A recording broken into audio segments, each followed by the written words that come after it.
Sa isang mataas na gusali sa Ortigas, nakapila ang mga aplikante para sa isang bagong kumpanya ng digital marketing. Isa sa kanila si Ira, isang dalagang may halong kaba at pag-asa. Hawak niya ang folder na puno ng credentials at paulit-ulit na binabasa ang mga sagot na inihanda para sa interview. Sa bawat hakbang papalapit sa reception, ramdam niya ang bigat ng pangarap na gustong tuparin. Isang trabaho na makakapagbigay ng bagong direksyon sa kanyang buhay.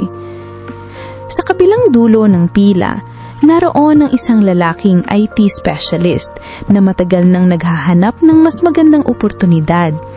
Sanay na siya sa mga interview, ngunit sa araw na yon, may kakaibang excitement na hindi niya maipaliwanag. Para bang may inaasahang mangyayari na higit pa sa karaniwang proseso ng pag-a-apply. Nagkasabay silang pumasok sa elevator. Dahil sa dami ng tao, napilitan si Ira na kumapit sa braso ng lalaking yun para hindi matumba. Nagkatinginan sila at sa ilang segundo, tila huminto ang oras. Pasensya na, ang sikip kasi, bulong ni Ira. Ayos lang, baka ito na ang pinaka-interesting na elevator ride ko. Sagot ng lalaki na may ngiti. Pagdating sa reception, nagulat sila nang malaman na pareho silang nakatakdang i-interview sa parehong department. Doon nagsimula ang kakaibang koneksyon. Isang simple na pagkikita na may halong kaba pero may kislap ng posibilidad. Habang naghihintay, napansin ni Ira na ang lalaking itahimik ngunit may aura ng kumpiyansa. Samantalang ang lalaki, hindi maiwasang mapansin ang paraan ng paghawak ni Ira sa kanyang folder. Mahigpit pero may kasamang determinasyon. Sa isip ni Ira, kung makakapasok ako rito, sana hindi lang trabaho ang mabago sa buhay ko. At sa isip ng lalaki, Hindi ko alam kung ano mangyayari pero parang gusto kong makilala siya. at sa sandaling iyon, bago pa man magsimula ang interview, tila may bagong kwento ng umunusad. Pagkatapos ng mahabang pila, dumuting na ang oras ng interview. Magkasabay na tinawag sina Ira at ang lalaki papasok sa conference room. Ang malamig na aircon at puting ilaw ay tila nagdagdag ng tensyon sa paligid. Sa gitna ng mesa, nakaupo ang 3 panelist na handang magtanong. Unang tinawag si Ira. Mahinahon siyang nagpakilala, ngunit ramdam ang kaba sa kanyang boses. Tinatanong siya tungkol sa kanyang karanasan sa digital marketing at bagamat bago pa lang siya sa industriya, ipinakita niya ang kanyang determinasyon at mga proyekto noong kolehiyo. Ang bawat sagot niya ay may halong pag-asa na para bang bawat salita ay susi sa kanyang pangarap. Sumunod naman yung lalaki. Confident ang kanyang tono, sanay na sa mga technical na tanong. Ipinakita niya ang kanyang expertise sa IT systems at kung paano niya kayang magbigay ng solusyon sa mga problema ng kumpanya. Ngunit sa bawat sagot, hindi niya maiwasang sulyapan si Ira na nakikinig at tila humahanga sa composure ng lalaki. Dumating ang twist. Isang group activity ang pinagawa ng panel. Kailangan nilang mag-brainstorm ng campaign idea para sa isang bagong produkto. Si Ira ang nagbigay ng creative concept habang ang lalaking yun ang naglatag ng technical execution. Parang natural na tandem, magkasabay na nagbibigay ng ideya na nagustuhan ng panel. Pagkatapos ng activity, nagpalitan sila ng ngiti. Sa isip ni Ira, hindi ko akalain magiging komportable ako sa harap ng mga panel dahil sa kanya. At sa isip naman ng lalaki, Hindi lang siya matalino, may tapang at galing din siya. sa labas ng conference room habang naghihintay ng resulta, nagkasabay silang naupo. Walang salita sa una pero ramdam ang tahimik na koneksyon hanggang sa bumulong ang lalaki kay Ira. Kung sakaling makapasok tayo rito, mukhang magiging maganda ang tandem natin. Napangiti si Ira at doon nagsimula ang isang bagong kabanata ng kanyang karir. Matapos ang mahaba at nakakapagod na interview, sabay na lumabas sina Ira at ang lalaki mula sa conference room. Pareho silang tahimik, parehong nag-iisip kung sapat ba ang kanilang ipinakita. Sa hallway, ramdam ang tensyon ng ibang aplikante. Lahat nakatingin sa pintuan, naghihintay ng tawag mula sa HR. Ilang minuto ang lumipas. Lumabas ang isang staff, dala ang listahan ng mga aplikanteng nakapasa sa unang screening. Isa-isang binanggit ang mga pangalan at nang marinig na Ira ang kanyang pangalan, napahinga siya ng malalim. Ngunit ang mas nakakagulat, kasunod agad ang pangalan ng lalaki na Lionel. Nagkatinginan sila, parehong may ngiti na may halong ginhawa. Mukhang magkasama tayo sa susunod na round. Biro ni Lionel. Oo nga, parang hindi pa tapos ang elevator ride natin. Sagot na Ira na may bahagyang tawa. Ngunit naroon ng twist. Ipinaliwanag ng HR na isa lang sa kanila ang matatanggap sa final stage para sa parehong posisyon. Ibig sabihin, bagamat magkasama sila ngayon, darating ang oras na magiging magkatunggali sila. Sa isip ni Ira, kaya ko ba siyang kalabanin? Pero parang ayoko. Sa isip ni Lionel, Kung trabaho lang ang usapan, lalaban ako. Pero bakit parang mas mahalaga na hindi dapat siya mawala? habang naglalakad palabas ng gusali, sabay silang huminto sa harap ng cafe sa kanto. Walang plano, pero tila natural na naupo sila at nag-order ng kape. Doon nagsimula ang mas mahaba nilang pag-uusap, hindi na tungkol sa interview, kundi tungkol sa buhay, pangarap, at kung paano sila parehong naghahanap ng bagong simula. Kinabukasan, tinawagan sina Ira at Lionel para sa orientation ng mga bagong hire. Pareho silang nakapasa sa screening, ngunit malino ang babala ng HR. Isa lang ang makakakuha ng permanenteng posisyon. Ang orientation ay hindi lang tungkol sa pagpasok sa kumpanya, kundi isang pagsubok kung sino ang tunay na karapat-dapat. Sa loob ng training hall, nakaupo sila sa magkaibang mesa. Si Ira, tahimik na nag-o-observe, habang si Lionel ay nakikipagbiruan sa ibang aplikante. Ngunit nang magsimula ang unang activity, team building exercise, nagkataon na sila ang magkapareha. Kailangan nilang magpresento ng isang mock campaign para sa isang produkto. Si Ira ang nagbigay ng creative direction, isang modernong ad na nakatuon sa social media trends. Si Lionel naman ang naglatag ng technical plan, paano ito gagana sa digital platforms at kung paano masusukat ang engagement. Ang kombinasyon ng kanilang ideya ay muling nagustuhan ng mga trainer.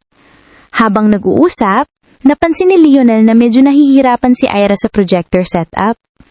Agad siyang tumulong.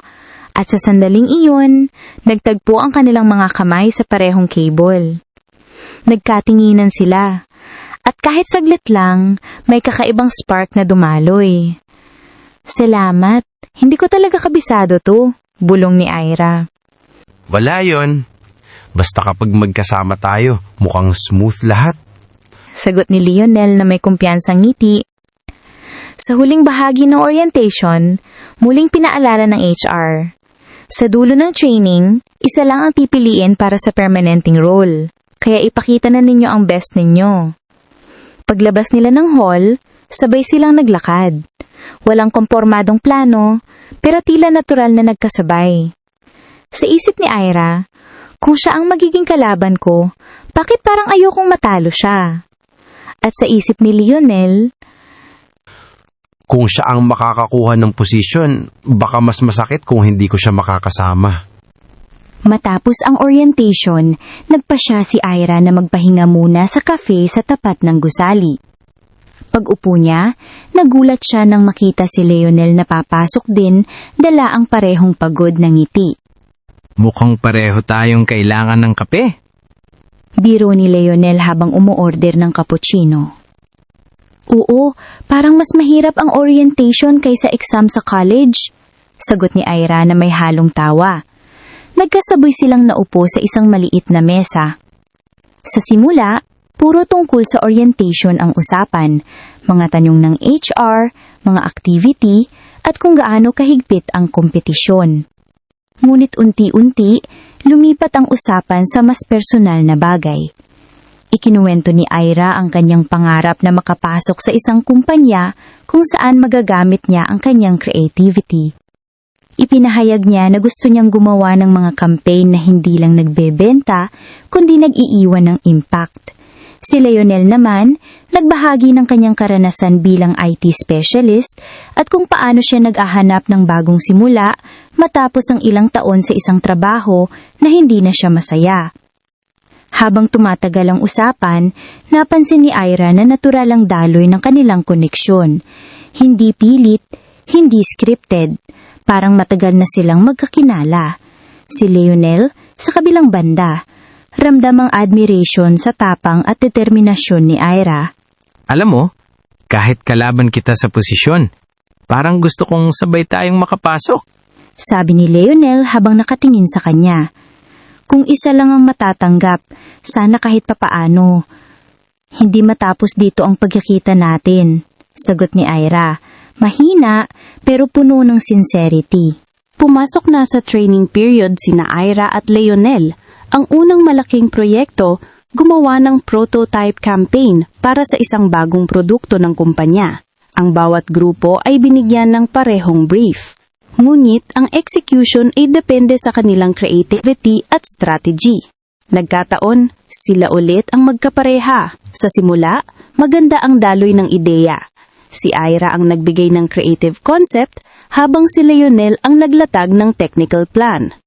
Ngunit nang dumating sa detalye, nagkaroon ng banggaan. Mas catchy kung gumamit tayo ng short-form videos para sa TikTok, mariing sabi ni Ira. Oo, pero mas sustainable kung gagamit tayo ng integrated web platform. Mas matibay ang analytics doon. Kontra ni Leonel, nagkaroon ng tensyon. Pareho silang may punto, pareho ring matibay ang paninindigan. Sa loob ng ilang minuto, tila nakalimutan nilang magkapareha sila. Parang dalawang kandidato na naglalaban para sa parehong posisyon. Ngunit nang makita ni Ira ang frustration sa mukha ni Leonel, huminga siya ng malalim. Okay, compromise tayo. Gamitin natin ng short-form videos para sa awareness, tapos i-integrate natin sa platform mo para sa deeper engagement. Mungkahi niya. Napangiti si Leonel. Yun ang tamang tandem. Sa huli, ang kanilang project ang pinuri ng trainer bilang pinaka-balance na proposal.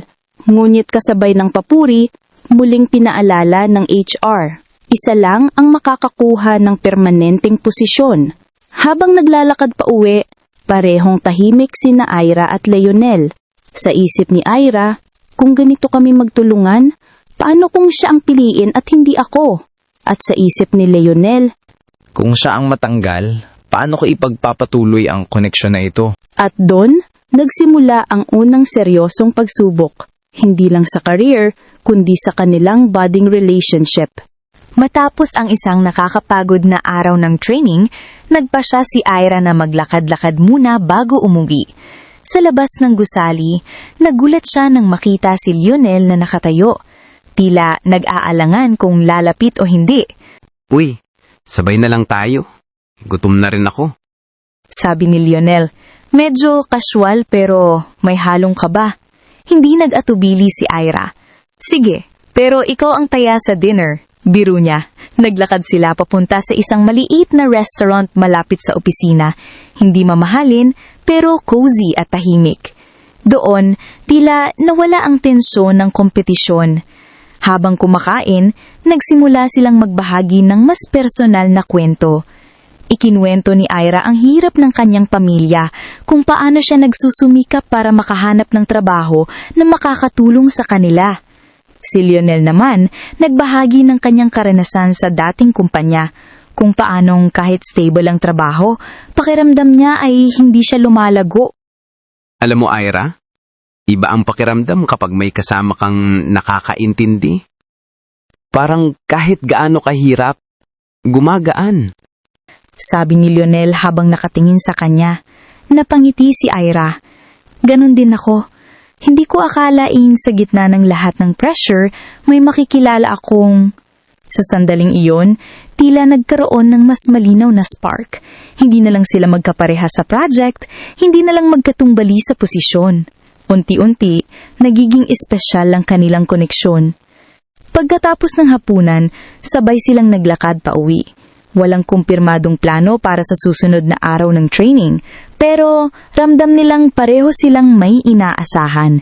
Sa isip ni Ira, Kung ito ang simbula, sana magtagal. At sa isip ni Lionel, Kung trabaho lang ang laban, handa ako. Pero parang nagsisimula na akong matalo. At gusto ko yon. pumasok na sa ikalawang linggo ng training sina Ira at Lionel. Ang bagong task, gumawa ng comprehensive campaign proposal na ipe-present sa mga senior managers. Ito ang magiging batayan kung sino ang mas karapat-dapat sa permanenteng posisyon. Sa simula, maganda ang daloy ng kanilang brainstorming. Ngunit nang dumating sa detalye ng execution, nagkaroon ng hindi pagkakaunawaan. Mas epektibo kung gagamit tayo ng influencer marketing. Mas mabilis ang reach, mariing sabi ni Ira. Pero mas risky yun. Mas stable kung gagamit tayo ng targeted ads at SEO. Mas measurable ang results. Kontra ni Lionel. Nag-init ang usapan. Hindi na ito simpleng palitan ng ideya. Parang debate na may halong pride at tension.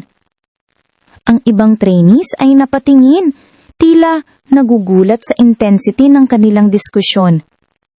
Sa huli, napilitan silang gumawa ng dalawang magkaibang draft, isa para sa approach ni Ira at isa para sa approach ni Lionel. Ang trainer ay natuwa sa kanilang passion, ngunit pinaalala, hindi lang galing ang mahalaga, kundi teamwork. Tandaan ninyo, isa lang ang pipiliin sa dulo. Pagkatapos ng session, tahimik silang naglakad palabas ng gusali. Hindi tulad ng dati, walang kaswal na biro, walang ngiti. Pareho silang nag-isip. Sa isip ni Ira, kung patuloy kaming magbabanggaan, baka masira ang koneksyon namin. Sa isip ni Lionel, Bakit parang mas mahirap kalabanin siya kaysa kalabanan ng ibang aplikante? sa gabing iyon, nagkulang ang kanilang komunikasyon. Isang unang seryosong conflict sa pagitan nila. Lumipas ang ilang araw matapos ang banggaan ni Ira at Lionel sa project.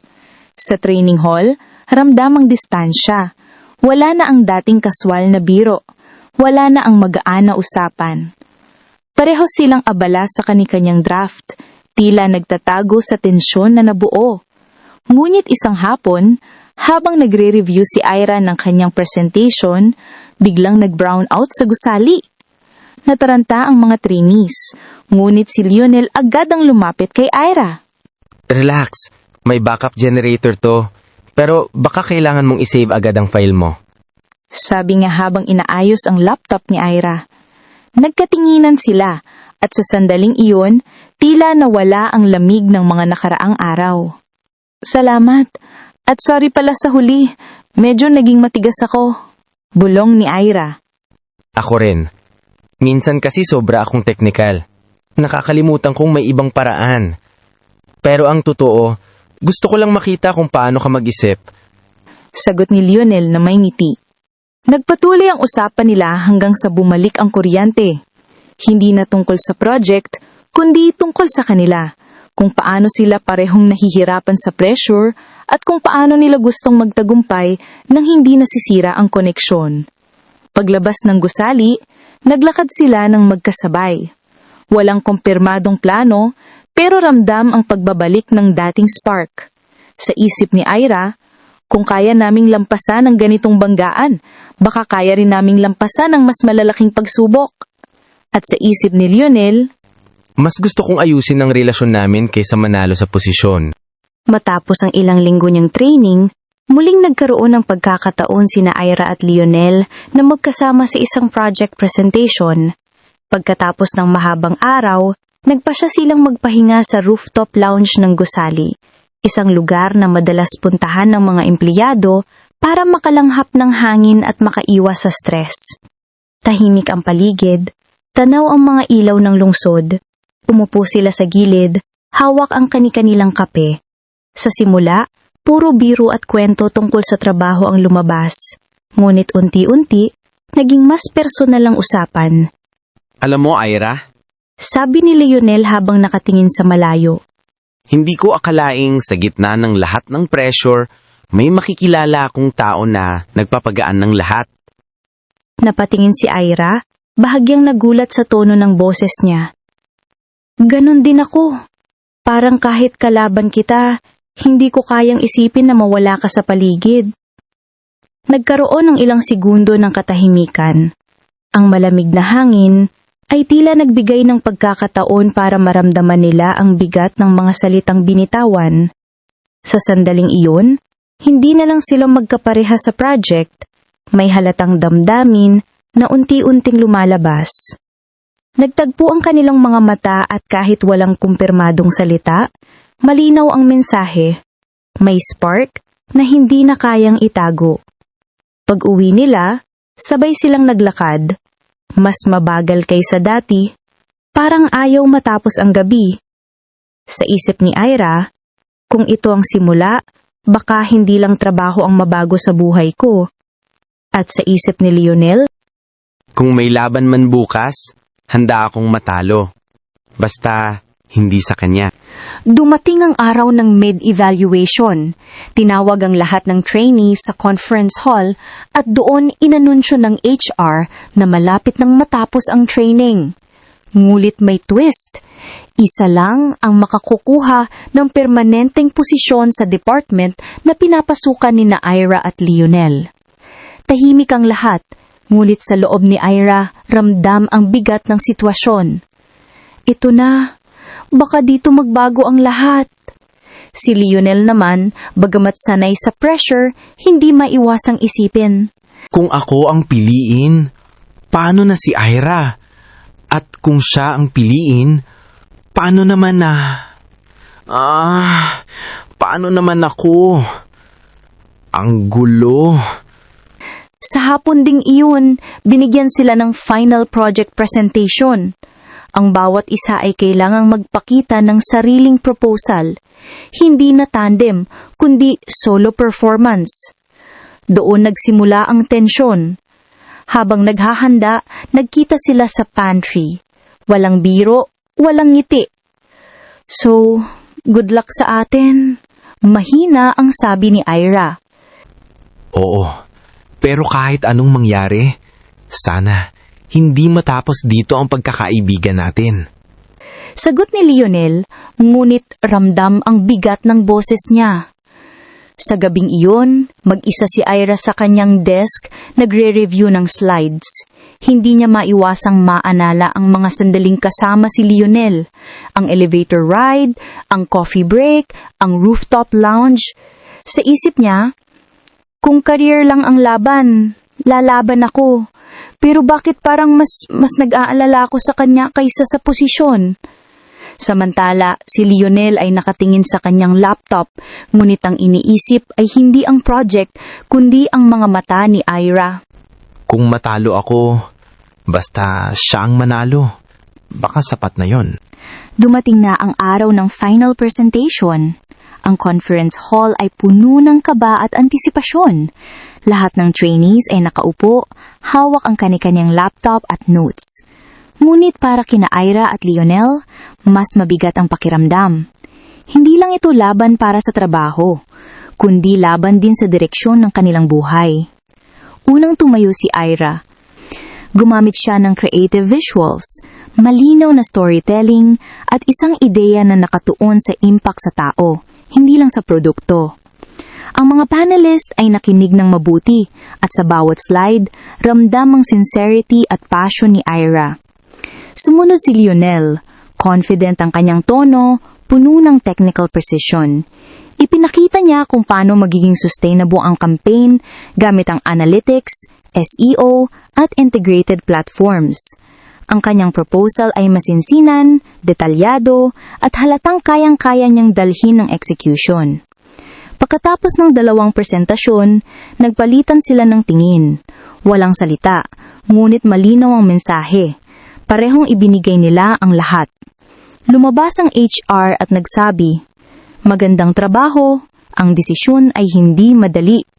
Isa lang ang makakakuha ng permanenteng posisyon at iaanunsyo namin bukas."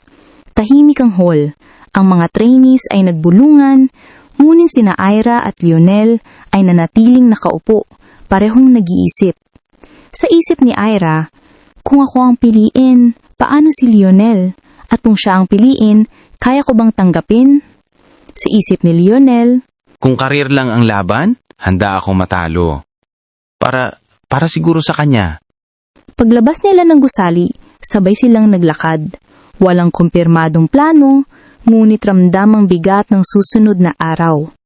Ang gabi ay tila cliffhanger, isang paghihintay na magtatakda ng direksyon ng kanilang career at ng kanilang budding romance. Kinabukasan, muling tinawag ang lahat ng trainees sa conference hall. Tahimik ang paligid. Bawat isa ay nakaupo na parang nasa harap ng hukom. Ang HR manager ay pumasok. Dala ang envelope na naglalaman ng resulta. Magandang umaga. Una sa lahat, nais naming iparating ang aming pasasalamat sa inyong lahat. Mahusay ang naging training at kitang-kita ang inyong dedikasyon. Ngunit, gaya ng aming sinabi, isa lamang ang makakakuha ng permanenteng posisyon. Ramdam ni Ira ang mabilis na tibok ng kanyang puso. Si Lionel, bagamat composed ang itsura, ay mahigpit na nakahawak sa kanyang ballpen. Binuksan ng HR ang envelope at binasa. Ang napili para sa permanenteng posisyon ay Ira! Nagpalakpakan ng lahat ng trainees, ngunit sa loob ni Ira, halo-halong emosyon ang naramdaman. Tuwa, ginhawa, at biglang kaba. Napatingin siya kay Lionel, na nakangiti, ngunit may bahagyang lungkot sa mga mata. Congrats, Ira. Mahina niyang sabi, "Salamat, pero sana hindi ito maging dahilan para mawala ka," sagot ni Ira, halos pabulong. Pagkatapos ng anunsyo, naglabas ang HR ng isa pang twist. Bagamat isa lang ang permanenteng posisyon, ang iba ay maaaring ma-refer sa ibang department o partner companies. Hindi pa ito ang katapusan para sa inyo. Sa isip ni Ira, nakuha ko ang posisyon, pero bakit parang hindi kumpleto kung wala siya? Sa isip ni Lionel. At sa sandaling iyon, nagsimula ang bagong yugto. Isang career victory para kay Ira, ngunit isang emosyonal na hamon para sa kanilang damdamin. Hindi ako ang napili, pero bakit parang mas gusto kong maasama lang siya? Pagkatapos ng anunsyo, naging sentro ng atensyon si Ira. Binati siya ng mga kapwa trainees at ramdam niya ang tuwa sa kanyang puso. Ngunit sa likod ng lahat ng papuri, naroon ng kaba, lalo na nang makita si Lionel na nakatayo sa gilid, tahimik ngunit nakangiti. Congrats, Ira. Deserve mo yan. Sabi ni Lionel, may halong sincerity at lungkot. Salamat, pero sana hindi ito maging dahilan para mapalayo ka, sagot ni Ira, halos pabulong. Sa mga sumunod na araw, nagbago ang dynamics. Si Ira ay nagsimula ng mag-training bilang official hire, habang si Lionel ay naghihintay ng referral sa ibang department. Hindi na sila palaging magkasama at unti-unting nararamdaman ni Ira ang distansya. Isang gabi, nagpasya si Lionel na umiwas muna. Baka mas mabuti kung dumistansya muna ako sa kanya. Ayokong makadistract sa simula ng possible na success niya. Ngunit sa nararamdaman niya, mabigat ang bawat hakbang palayo. Samantala, si Ira ay nakatingin sa kanyang desk, iniisip, kung career lang ang laban, panalo ako. Pero bakit parang feeling ko talo ako? Sa huling bahagi ng kabanata, nagtagpo sila sa lobby. Walang plano, walang usapan, ngulit nagkatinginan sila. Sa sandaling iyon, malinaw na kahit magkaiba na ang landas nila sa trabaho, may isang bagay na hindi kayang putulin, ang damdaming unti-unting lumalalim. Lumipas ang ilang araw mula nang inaanunsyo ang resulta. Si Ira, bilang bagong permanent hire, ay abala na sa kanyang training at mga bagong responsibilidad. Ngunit sa bawat tagumpay, ramdam niya ang kakulangan, ang distansya kay Lionel. Samantala, si Lionel ay nakatanggap ng referral sa isang partner company. Maganda ang oportunidad. Ngunit mabigat sa kanya dahil kay Ira. Isang gabi, nagkita sila sa parehong kafe kung saan nagsimula ang kanilang bonding. Tahimik sa simula, ngunit hindi nagtagal ay nagsalita si Lionel. Ira, may offer na ako sa ibang kumpanya. Maganda ang posisyon, pero bago ako umalis, gusto kong sabihin na hindi lang trabaho ang dahilan kung bakit naging espesyal ang training na yon. Napatingin si Ira, ramdam ang bigat ng bawat salita. Lionel, sayang naman, sana magkasama na lang tayo. Mamimiss kaya kita. Oo, nakuha ko ang posisyon pero parang kulang kung hindi kita dun kasama. Nagkaroon ng katahimikan, ngunit sa sandaling iyon, malinaw ang desisyon nila. Hindi nila kayang isuko ang koneksyon na nabuo.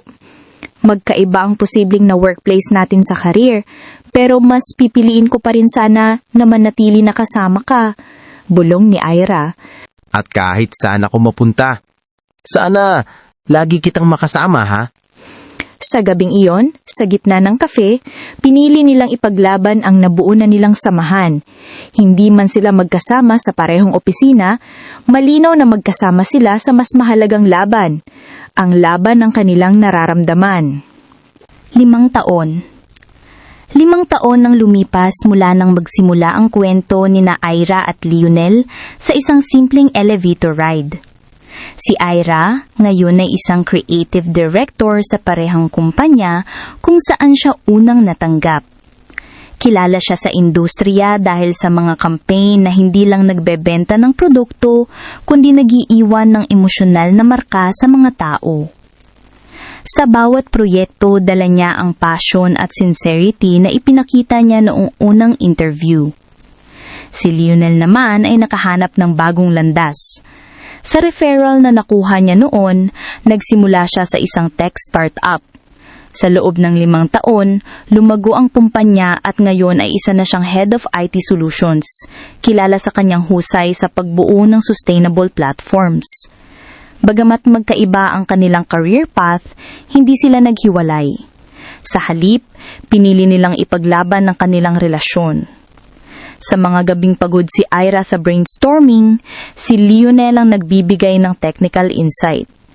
Sa mga araw na stress si Lionel sa system failures, si Ira ang nagbibigay ng creative na pananaw para gumaan ang loob niya.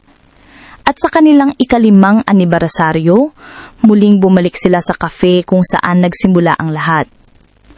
Habang nakaupo, hawak ang parehong tasa ng kape, nagbalikan ng alaala ng kanilang unang banding.